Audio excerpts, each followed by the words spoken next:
Hello. Ever been asked for your location while browsing the web? While some websites need it, others can track your movements without your permission. In today's video, we'll show you how to stop Yandex Browser from accessing your location, keeping your privacy intact. Stay tuned and make sure to hit that like button, subscribe, and comment below with any questions you have. Let's get started.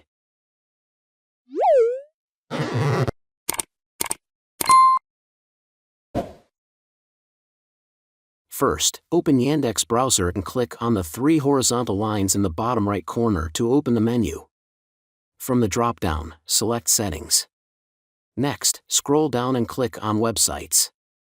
Then, go to Advanced Site Settings. Under the Access to your location section, simply select Do Not Allow. That's it. Now, Yandex Browser won't ask for your location anymore. If you found this video helpful, make sure to like, subscribe, and drop any questions you have in the comments. Thanks for watching.